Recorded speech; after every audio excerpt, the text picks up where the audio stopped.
Mesdames et messieurs, bonjour et bienvenue dans cette autre tranche de WAB Info TV. Nous sommes bien sûr ici pour parler sport, c'est WAB Sport. Bien sûr, on va revenir sur les dangers que court le football congolais. Vous le savez, depuis un moment, il s'observe des scènes de violence dans des stades. Et ça a été le cas, bien sûr, lors du match qui opposait l'équipe du Daring Club monté en Pembe à l'AS Maniema Union, disputé au stade des Martyrs de la Pentecôte. Les supporters du Daring Club monté en Pembe sont descendus sur l'aire des jeux, bien sûr pour contester après le deuxième but concédé par leur équipe. Mais bien avant, il y a de cela quelques jours, 6 semaines, il y a eu des violences au stade du tout-puissant Mazembe, mais également au stade Tata Raphaël lors d'un match comptant pour la Coupe du Congo de football. On va revenir sur ces points et aussi on va évoquer les éventuels dangers auxquels la RDC fait face, bien sûr. Aussi, on va parler de ce championnat des RDC qui est en train d'amorcer son tout dernier virage. Il ne reste qu'une seule journée pour que le championnat puisse prendre fin. Le tout-puissant Mazembe est dos au mur. L'équipe court le risque de ne pas participer à une des compétitions interclubs de la CAF. Bien sûr, Mazembe va accueillir l'équipe des Aigles du Congo ce vendredi. Victoire impérative pour les Corbeaux de Lubumbashi. On va en parler également dans cette tranche qui connaît la participation d'un invité que vous allez découvrir sous peu. Bienvenue.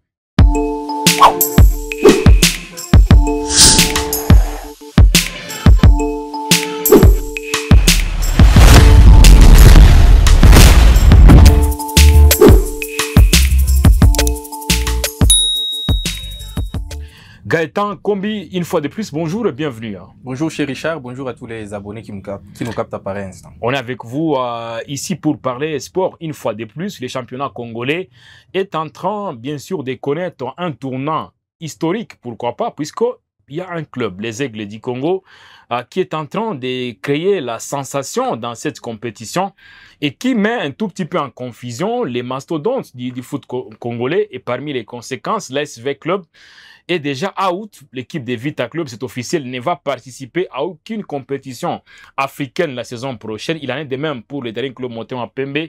Deux grands clubs de la capitale qui sont mis de côté, bien sûr.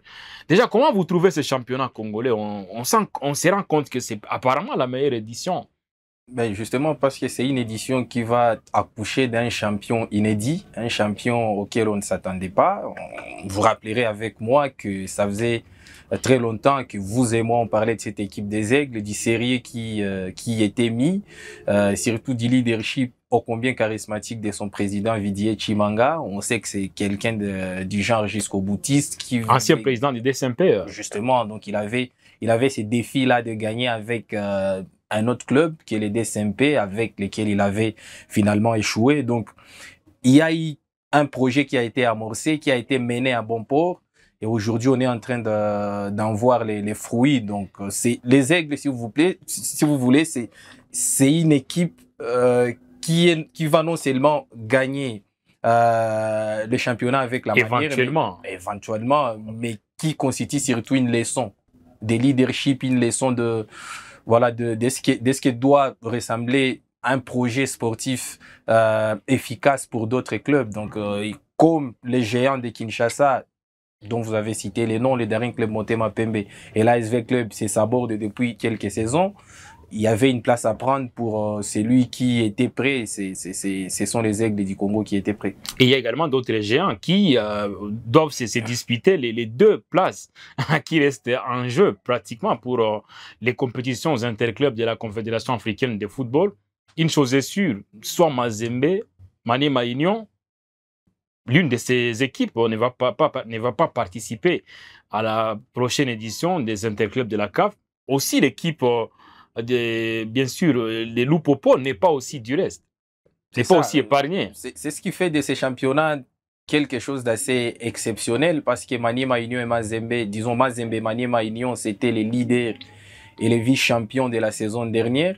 ces deux équipes avaient représenté la RDC à la Ligue des Champions, mais on se rend compte que s'il y a bien deux équipes de 4, disons des 3 qui sont là devant, qui sont dans une posture défavorable pour participer à la Ligue des Champions, c'est bien ces deux équipes-là. Donc, il y a les Aigles qui se sont déjà qualifiés en Ligue des Champions. Il ne reste plus qu'une seule place. On peut dire que c'est l'équipe qui est la mieux placée, mais il suffira d'un faux pas et d'une belle victoire de Mazembe ou d'une équipe qui vient derrière pour que Lupopo puisse aussi perdre sa place. Donc, ce qui rend cette dernière journée du championnat beaucoup plus décisive et beaucoup plus chatoyante pour nous qui aimons couvrir non seulement ces championnats, mais aussi en partager les idylles. Mais dans une autre facette de ces championnats, c'est la facette la plus sombre de cette édition. Beaucoup de violences enregistrées dans les stades, surtout pour les matchs. Je parlais de ce match-là qui a opposé l'équipe du Daring Clémentin Pembe à l'AS Maniema Union, match stoppé. Je pense à la 60 ou 62e minute de jeu, au moment où c'est Maniema Union qui menait sur le score de 2 buts à 0. Le match a été interrompu suite à des actes de violence, des actes de brigandage au stade des Martyrs de la Pentecôte. Il y a de cela quelques jours, si pas quelques semaines, à Lubumbashi, au stade Mazembe. On a vu des gens arracher complètement les sièges, certains sièges du stade du tout-puissant Mazembe. Mais également, on a vu quand même d'autres personnes s'infiltrer sur l'aire des jeux. Ils étaient même à 2 doigts de tabasser certains joueurs sur le terrain. C'est la plus mauvaise image qu'on est en train de vendre pour le football congolais. Et autant on en voyait presque plus les saisons précédentes parce qu'il n'y avait pas tellement d'enjeux. Autant cette saison, comme il y a beaucoup d'enjeux sur cette fin de championnat, des violences deviennent de plus en plus récurrentes. Bizarrement, et c'est ce qui, moi, me choque, ce sont les mêmes personnes. Ils sont très bien identifiés. Si vous essayez un peu de regarder les anciennes vidéos des vandales qui cassent les stades, qui s'en prennent aux arbitres, ce sont les mêmes visages qui reviennent quasiment dans les vidéos d'aujourd'hui. Donc, c'est ce qui est un peu anormal, que l'on en soit arrivé là pendant qu'on pouvait éviter cela. Donc, moi, je pense, je ne sais pas si on en est déjà à l'étape de solution, mais moi, je pense qu'au-delà disons, des sanctions collectives qui sont prises contre les clubs, il faut aussi y ajouter des sanctions individuelles, des sanctions judiciaires. Parce que c'est anormal que quelqu'un qui décide de casser un stade, de casser les sièges d'un stade, ou de s'en prendre à un arbitre aussi violemment, ou à un joueur, c'est anormal qu'il ne soit pas poursuivi pour coups et blessures volontaires. Donc, comme on a décidé de rester dans une sorte disons, de léthargie face à ces vandales-là, ils reviennent encore sur leurs actes après et après. Donc, moi, je pense que c'est le moment pour nous de tirer les conséquences de tout ce qui se passe dans nos stades. Moi, il y a une image qui me paraissait un tout petit peu dingue. Je suivais le match entre l'équipe de DCMP et Maniema Union. C'était juste un peu avant la mi-temps. J'ai vu un joueur recevoir un projectile au niveau de la tête. Je pense que c'est votre joueur Lupini, un joueur pour qui vous avez beaucoup d'admiration. Géant, joueur de Maniema Union. Il était en pleine course après un duel avec la star Shikata Marzouk de DCMP. Juste après, il a reçu un projectile au niveau de la tête. Il s'est écroulé complètement. Et on se rappelle qu'il y a un joueur apparemment qui est décédé au stade il y a plusieurs années en Algérie, et bossé, je pense, après avoir reçu un projectile, bien sûr, au niveau de la tête aussi, ce qui est quand même anormal. Très anormal. Très anormal. Tout cela, c'est la conséquence de la léthargie des décideurs du football congolais. Parce que moi, je pense qu'ils avaient, c'est ce que je venais de dire, ces gens-là sont très bien connus. Les casseurs des stades sont très bien connus. Les vandales qui vandalisent tous les jours les installations sportives sont très bien connus. Les voyous, vous allez m'excuser du terme, qui s'en prennent... Il y en a aussi, les voyous. Oui, il y en a justement. Les voyous qui s'en prennent aux arbitres, mais également à leurs propres joueurs, ce qui est devenu quand même anormal cette saison, parce que les supporters des DCMP qui s'en sont pris à leurs propres supporters avaient déjà... À leurs propres joueurs. À leurs propres joueurs, pardon, avaient déjà passer à tabac les joueurs de l'Étoile du Kivu. Je ne sais pas si vous vous rappelez de cette scène-là. Donc, ce sont des multirécidivistes. Et comme il y a une sorte de léthargie et comme il n'y a pas de sanctions individuelles au-delà des sanctions collectives qui sont infligées au club, ces gens-là reviennent au stade et ils commettent encore les mêmes forfaits. Donc moi je pense que, et bizarrement, vous allez vous rendre compte que ces gens-là ne participent même pas à l'effort de club pour réparer les stades quand les sanctions sont là. Et la plupart de ces gens-là, ils ne cotisent même pas. Et ces gens sont protégés par leur propre club. C'est quand même bizarre pour des clubs comme DSMP, comme d'autres clubs, avec autant de structures de supporters, qu'on ne soit pas en mesure d'identifier des supporters dont les visages défilent sur des écrans. C'est pas normal. C'est anormal. Donc, voilà, nous nous retrouvons maintenant dans une sorte de continuum de violence orchestré par certains gens, certains voyous, qui sont protégés par leur propre club. Et derrière, les sanctions ne suivent pas. Parce que quelqu'un qui grille les limites de l'RDG et qui rentre sur l'RDG, ça en prend même aux arbitres et même aux joueurs violemment. Moi, je pense qu'au-delà des sanctions qui sont prises contre le club, il faut aussi des sanctions individuelles, des sanctions judiciaires pour coups de violences volontaires. Mais selon vous, quels sont les dangers auxquels le football congolais fait face? Est-ce qu'on ne risquerait pas, par exemple, bon, heureusement, le championnat est presque à la fin, mais par exemple, l'image là de ces projectiles qui est tombée sur la tête d'un joueur, ça peut arracher la vie d'un footballeur sur le terrain. Mais déjà que nos stades sont quasiment devenus criminogènes, des mouroirs, parce que il y a presque plus de dispositifs de sécurité qui peut assurer la sécurité aux joueurs. Imaginez maintenant pour les matchs des grands enjeux comme les matchs qui pointent à l'horizon entre la RDC et le Sénégal, la CAF ou la FIFA, dans le cadre de la supervision de la fiabilité des stades, voilà, ces deux instances peuvent décider d'écarter nos stades. Déjà que nos stades n'est juste que d'une dérogation un peu provisoire.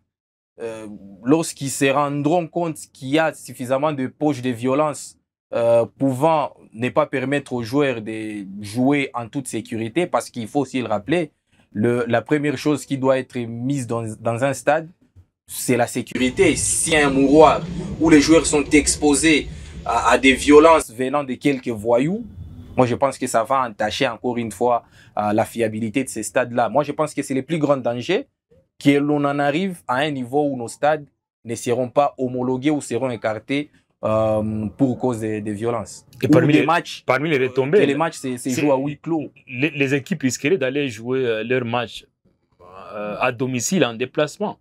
C'est ça. Par exemple, à Brazzaville ou à Lusaka, Andola et dans d'autres pays. Ou carrément les jouer loin des supporters. Imaginez le match RDC-Sénégal loin des supporters. Donc l'équipe nationale est aussi est en train de courir ces mêmes dangers. Justement, c'est le stade qui est devenu criminogène. C'est très difficile à l'heure actuelle, avec tout ce qu'on a vu. Rendez-vous quand même compte que l'on a assisté à 3 scènes de violence en l'espace de 2 jours. Si on essayait un peu d'y ajouter les matchs entre les élites et MK, comptant pour la Coupe du Congo au stade Tata Raphaël. On a vu un arbitre se faire tabasser sans aucune sécurité. Ouais. Ce qui reste anormal. Et donc, si c'est le reflet que renvoie nos stades... Et ce côté-là, ce sont les joueurs qui se sont occupés de l'arbitre. Si c'est le reflet... Pourtant, au Cameroun, il y a de cela quelques jours, c'est l'arbitre qui s'est occupé des joueurs. De toute façon, ce sont des images qu'on ne veut pas voir sur un terrain de foot. Voilà, imaginez que c'est ça le reflet que renvoient nos stades. Ça va forcément impacter la décision des instances fêtières du football international et ça ne rendra pas du tout la tâche facile et à nos sélections nationales et à nos clubs. Mais quand même, revenons sur ce qui s'est passé au stade des Martyrs mardi. Les supporters descendent sur le terrain, ils encaissent les deuxièmes buts. C'était un match très décisif pour l'équipe des DSMP. Je pense qu'il y a 28 points. Et qui, en cas de victoire, pourrait aussi se positionner pour une place africaine. On connaît tous les efforts financiers, notamment, qui ont été dégagés à part les dirigeants, également les soutiens qu'il y avait, les soutiens populaires. Mais les supporters descendent sur le terrain au moment où il y a encore plus de 30 minutes à disputer et ils se révoltent complètement. Et c'était ça la meilleure décision. Mais ce sont des voyous. C'est un peu bizarre. Ce sont des voyous. Un voyou a la particularité de réagir de manière épidermique, sans réfléchir. Donc, ça vient sous l'effet de l'action et directement il réagit. C'est ça le problème. Derrière, il ne se dit pas, bon, l'équipe peut revenir parce qu'avec le DSMP, pardon, on a les ressources. C'est une équipe qui est revenue très forte. En pleine verve actuellement. Justement, qui est revenue très forte en deuxième partie de saison. Donc, c'est une équipe qui a aussi des joueurs très talentueux, comme Marzouk, par exemple, qui peut renverser le cours d'un match en quelques minutes. Donc, il y avait encore du temps, mais malheureusement, comme je viens de le dire, ce sont des gens qui ne réfléchissent pas. Ils sont tellement habitués à la casse que le premier réflexe était de s'en prendre non seulement à leurs joueurs, mais aussi aux installations sportives. Voilà pourquoi ils ont cassé quelques sièges du stade des Martyrs, un stade qui est pourtant censé être fermé à partir du 1er juillet afin d'être perfectionné avant la réception du Sénégal. Donc là, on se rend compte qu'à cause de ces voyous-là, on revient encore quelques mois en arrière, voire quelques années en arrière. Donc, si la réhabilitation allait prendre, imaginons, 20-25 000 $, ça pourra en prendre 100 000. Donc, moi, je pense que ces gens-là n'ont pas leur place au stade. Et soit, il faudrait que, tel que vous l'avez dit, il faudrait que le premier pas soit fait par leur propre club, qu'ils puissent être identifiés, qu'ils puissent être dégagés totalement de leur propre club. Après, il faudrait que des sanctions judiciaires individuelles s'en suivent, parce que c'est anormal. Bien sûr, au stade Tata Raphaël, juste à quelques mètres, si pas kilomètres du stade des Martyrs, on l'a dit, un match comptant pour la Coupe du Congo, un arbitre qui rouait des coups par des joueurs. Il n'est pas que des voyous dans des gradins, il y en a également sur le terrain. Si je peux me permettre de reprendre votre vocable, voyous. Justement, il y en a partout. Je me prête même sur le terrain, il y en a partout. Vocable. Mais moi, je pense qu'il n'y a qu'une seule solution pour en finir avec tout ça, c'est la sanction. Si la sanction est tendre, ils pourront s'en remettre et refaire encore ces actes-là. Rappelez-vous de ce qui a complètement transformé Trésor Mputu. Après avoir infligé un coup de pied à l'arbitre face à APR. C'était un match disputé au Rwanda. Oh. Il avait pris 1 an de sanctions et après il était revenu un peu humble, un peu sérieux. Et donc, si ces joueurs-là, parce que moi je suis convaincu que ces joueurs-là qui ont tabassé l'arbitre, s'ils prennent beaucoup en termes de sanctions, c'est peut-être 4 ou 5 matchs. Après, ils reviendront et peut-être qu'ils vont, ces matchs, leur sanction va être allégée. Donc, moi, je pense que autant on met beaucoup de légèreté dans les sanctions, autant on permet à ces voyous-là, j'insiste avec ces mots-là, de refaire encore leur forfait. Ah, je me souviens, il y a de cela quelques années, il y a un match qui opposait ici l'équipe des Dauphins Noirs à Mungano, en ville de Goma, au stade Les Volcans de Birere. Les joueurs de Mungano s'étaient amusés en infligeant des coups violents à un arbitre. Et on connaît, il y a un des joueurs qui est radié du football jusqu'à aujourd'hui, Mukamba, je pense, Kipulu. Je me souviens de ce nom, qui est devenu tristement célèbre un peu après. Il a été radié du foot, mais depuis un moment, on sent que ces genres de décisions ont disparu. Il n'existe presque plus. Oui, justement. Il y a même eu un cas une jurisprudence un peu récente. Je crois que c'était au championnat provincial ici à Goma, les Beni Union. Oh. Les joueurs et même les staffs, toute l'équipe avait infligé des coups à l'arbitre et après, on se rappelle tous de ce qui s'était passé. L'équipe avait été dissoute. Après, bon, il y a eu des réhabilitations selon ce que les gens pensaient que la sanction était un peu plus lourde. Mais moi, je pense que ce sont des sanctions qu'il faille rétablir afin de ne plus revivre ça. Parce que on voit même en Europe, il suffit par exemple de s'alivrer à des gestes racistes pour que l'on puisse vous exclure définitivement à vie des stades. Chez nous, ces sanctions-là n'existaient pas. Déjà qu'on ne sait pas identifier même ces fauteurs de troubles. Déjà que le club ne veut pas identifier et livrer ces fauteurs de troubles, c'est très difficile de changer la donne. Donc, mais un peu à plus de 2000 km de Kinshasa, à Lubumbashi, là, ce sont des histoires de méchanceté auxquelles on a pu assister. Parce que de toutes les façons, au stade Mazembe, ça reste le stade de dépannage pour l'équipe nationale notamment. C'est un des rares stades homologués par les instances. Mais on a vu quand même des gens enlever des sièges et les jeter sur des joueurs ou pratiquement sur des supporters au stade. Apparemment, il y aurait des gens qui ne seraient venus au stade que pour créer ce genre de troubles afin d'endommager complètement les installations du stade TP Mazembe de Kamalondo. Oui, en revanche à ce qui s'était passé à l'aller. Voilà pourquoi au stade Kibasa Maliba, je ne sais pas si vous vous rappelez, il y a eu des casses d'un côté et comme c'était le retour, il fallait qu'il y ait aussi des casses de l'autre côté. Donc, nous sommes là dans une sorte de continuum de violence parce qu'il n'y a pas de sanctions sévères qui sont prises. Ouais. Et selon vous insistez sur le mot sanctions. Sanctions. Selon moi, il faut sanctionner très durablement ces gens-là pour qu'ils ne puissent pas refaire, pour qu'ils ne puissent pas d'abord avoir accès au stade. Parce qu'un stade, ce n'est pas un lieu d'interaction entre voyous. C'est pas un champ de bataille. C'est pas un champ de bataille. C'est un lieu de divertissement, un lieu de loisirs. C'est pas un lieu où les voyous doivent interagir. Et donc, il faut, à travers ces sanctions-là, exclure ces voyous de ces lieux-là pour que ce genre de choses ne puissent plus se reprendre. Vous avez vu les dispositifs sécuritaires impressionnants qu'il y a eu hier, lors du match Mazembe-Popo. C'est anormal qu'un militaire arrive au stade avec une lance-roquette pour ne serait-ce que freiner ces voyous-là dans leurs ailes destructeurs. C'est anormal. J'ai vu des armes très lourdes pour finalement éviter ce genre d'histoire. Non, mais c'est anormal. Donc, il faudrait que les instances puissent finalement tirer les conséquences et sanctionner durablement ces gens-là. Donc, il faut rappeler les dangers auxquels le foot congolais fait face. Déjà, c'est l'équipe nationale qui risquerait peut-être de jouer à huis clos. De jouer à huis clos, ou pourquoi pas, ou en déplacement. Au Maroc, pourquoi pas, parce que ça reste l'une des destinations un peu préférées par beaucoup de sélections. Mais également, les clubs qui seront qualifiés aux interclubs de la CAF, ça risque un peu gros. C'est ça. Ça, il faut les noter.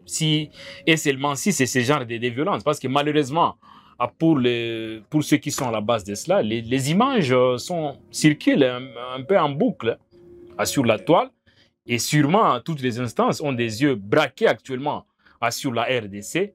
Ce n'est pas la bonne copie d'image à vendre à l'international. Et même le communiqué, disons le communiqué lancé par la fédération, appelant la Linafoot à des fortes sanctions, faisait mention effectivement de ça. Aujourd'hui, nous sommes à l'ère du numérique où tout circule rapidement. Il suffit qu'il y ait un acte ici pour que l'on s'en rende compte à des milliers de kilomètres de là où il s'est passé. Donc, tous les actes de violence, bien évidemment, il y a des médias traditionnels, disons, il y a des médias en ligne qui sont chargés de relayer tous ces actes-là. On le voit de partout. Il n'y a pas que des médias aujourd'hui, même des individus. Les individus. Facilement, on peut le faire à partir du stade des Martyrs ou Kamalondo ou Kibasa. C'est très facile. À l'époque, il fallait faire des enquêtes pour se rendre compte qu'il y avait 10 ou 12 morts dans les stades. Aujourd'hui, c'est plus facile à travers des téléphones. J'ai vu dans une vidéo hier quelqu'un dire que ça crépitait à l'intérieur du stade de Martyrs. Et c'était vrai. Imaginez, aujourd'hui, la FIFA se rend compte que au stade des Martyrs, pendant un match, les coups de balles retentissent. Non, mais c'est quelque chose d'assez anormal. Et puis, quelques heures plus tôt... Des coups de sommation. Quelques heures plus tôt, que la FIFA se rende compte qu'autour du stade, autour d'un stade où il va jouer un match de football, il y a des soldats, des blindés, munis des lance-roquettes. C'est anormal. Et donc, moi, je pense que l'interpellation de la FIFA ira dans ce sens-là. Si on s'en sort avec un peu de chance, peut-être que les matchs entre la RDC et le Sénégal peuvent être ménagés des sanctions. Mais moi, je pense qu'il faudra qu'on ait beaucoup plus de chances pour que l'on ne soit pas sanctionné assez durablement. Surtout que c'est un match très capital pour la sélection congolaise qui meurt d'envie de signer son retour au niveau de la Coupe du Monde après plus de 50 ans d'absence. Donc, il serait mieux quand même qu'on puisse épargner l'équipe nationale de tout ça. Et tout passe par des sanctions, telles que vous l'aviez dit. Maintenant, revenons un instant sur la compétition en question, parce qu'on est presque à la fin de cette tranche. On sent quand même que c'est du mano à mano pratiquement. Les Aigles du Congo viennent de quitter Kinshasa, déjà ce mercredi, pour le Lubumbashi. Dans une forte délégation, hein, il y a 150 personnes qui étaient annoncées, mais là, apparemment, il n'y a que 28 joueurs et 50 accompagnateurs. L'équipe chère à Didier Chimanga n'est pas dans cette compétition en victime expiatoire. C'est une équipe qui non seulement veut remporter cette édition, mais aussi veut le faire avec manière. Et on le sait tous, le faire avec manière, c'est battre les grands. Et parmi les grands à battre, il y a le tout-puissant Mazembe, un peu fragilisé depuis le début de cette compétition. Mazembe qui tentera de gagner quelque chose en cette fin de saison, parce que s'ils perdent face aux Aigles, bah, ça sera une catastrophe totale. Bizarrement, la peur semble être beaucoup plus du camp de Mazembe que de celui des Aigles du Congo. Pourtant, on sait que Mazembe était habitué quand même à remporter cette compétition, non sans peine, sans beaucoup de difficultés. Mais actuellement, c'est Mazembe qui croise les doigts. Il faut beaucoup de scènes de prière et d'adoration et de louanges aussi pour que Mazembe puisse l'emporter. C'est quoi le problème pour Mazembe, selon vous? Et le problème, à mon avis, se situe surtout au résultat que devra faire Mazembe, parce que c'est une véritable équation à double degré, à 2 degrés, parce que rendez-vous quand même compte que si Mazembe bat les Aigles, et que Lupopo... Il faut sortir des calculettes. et que Lupopo l'emporte face à qui? Face à Maniema Union. Ouais. Mazembe sera en train d'ouvrir la voie à Lupopo, son éternel rival, de devenir champion du Congo. Si en revanche, c'est ce qui pourrait arriver, si en revanche Mazembe décide de laisser couler ces matchs, de permettre aux Aigles de gagner ces matchs pour pas que Lupopo soit champion, Mazembe ratera une compétition africaine. Il ne va pas participer. Ça, c'est sûr. Donc, il y aura les interclubs de la CAF sans Mazembe. Cette double équation-là rend encore les matchs d'ITP Mazembe beaucoup plus compliqués. Et donc, moi, je pense que Mazembe paye un peu, comment dirais-je, c'est une fin de cycle. Les frais, pas forcément, parce qu'il y a beaucoup de jeunes joueurs. D'ailleurs, j'en vois... Bien sûr, c'est la passation des pouvoirs. Hein. Les jeunes prennent les pouvoirs. Moi, je pense que c'est une transition ratée. Qui n'est pas ratée, mais qui a été mal amorcée avec la nouvelle génération qui est arrivée. Et on doit lui donner encore un peu plus de temps. Contrairement aux Aigles, qui certes au début, on se disait, on mettait les Aigles un peu en dessous des 4 gros. Mazembe, Lupopo, Maniema Union, Vita Club. Mais finalement, comme tous les gros étaient en perte de vitesse, il fallait bien que l'une des équipes ambitieuses. Voilà pourquoi dans les précédentes émissions, je crois que je vous parlais des Aigles du Congo et de Dauphin Noir. Moi, je disais que ces 2 équipes-là avaient un statut particulier. C'était un statut qui se situait entre les statuts des troubles fêtes et des équipes qui peuvent aller bousculer les grands. Malheureusement, pour Dauphin Noir, on sait comment ça s'est arrêté. À cause de la guerre. À cause de la guerre, bien évidemment. Mais les Aigles ont aussi profité de cette situation. Et aujourd'hui, ils sont, à mon avis, à 70%, bien que moi, je ne pense pas qu'ils vont devoir gagner à Lubumbashi. En revanche, je pense que Lupopo va battre Maniema Union. Vous n'êtes pas devant sur tout ça. Ah, c'est ça. Alors, je rappelle le classement. Les Aigles du Congo, vous ne rêvez pas, vous qui nous suivez, les Aigles du Congo sont premiers avec 34 points. 2 points de plus que l'équipe de Lupopo qui vient juste après avec 32 points. Maniema Union 31 points. Mazembe 29 points. DSMP est déjà out avec 28 points. Déjà, DSMP n'a aucune chance de l'emporter. Mais là, il me faut beaucoup plus jeter un regard un peu lointain pour trouver un tout petit là où se trouve l'équipe de Vita Club. Vita Club, c'est 19 points. Ce n'est même pas dans les ventres mous, c'est parmi les dernières équipes au classement.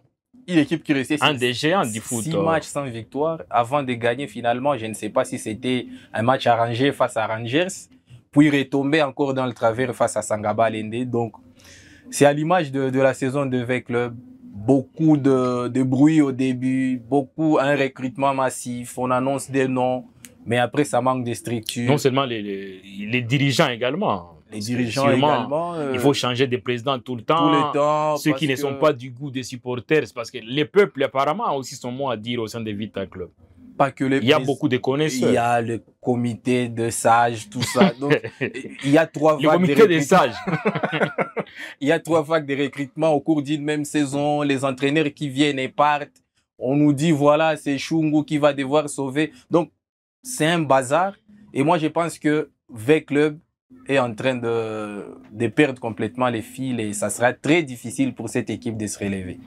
Mais quand même, ça reste un des géants du football congolais. Vous qui nous suivez et qui n'êtes pas présents au Congo, je vous précise ici que l'AS Vita Club ne va participer à aucune compétition interclub de la CAF la saison prochaine. DCMP également, sauf cataclysme, miracle ou je ne sais pas quoi. DCMP aussi sera out et il y a une équipe qui sera également out. Ce sera soit Lupopo, Maniema Union ou Mazembe. Il n'y a que 3 places à prendre pour 4 équipes. Et les vainqueurs de la Coupe du Congo vont également se qualifier directement en Coupe de la Confédération. Donc, c'est une compétition inédite pour le football congolais. On pourra revenir, bien sûr, sur cette compétition en long et en large très prochainement. Et on a la fin de cette tranche consacrée au sport sur Web Info. Merci beaucoup à Gaëtan d'avoir brillamment participé à cette émission. Merci beaucoup, cher Richard. On va se retrouver la fois prochaine, mesdames et messieurs. Vous avez bien sûr suivi cette émission. Nous vous disons merci. N'oubliez pas de vous abonner massivement en cliquant sur s'abonner. Également, ouvrez la cloche des notifications pour rester au parfum des actualités sportives sur Web Info. À très bientôt. Salut, ciao.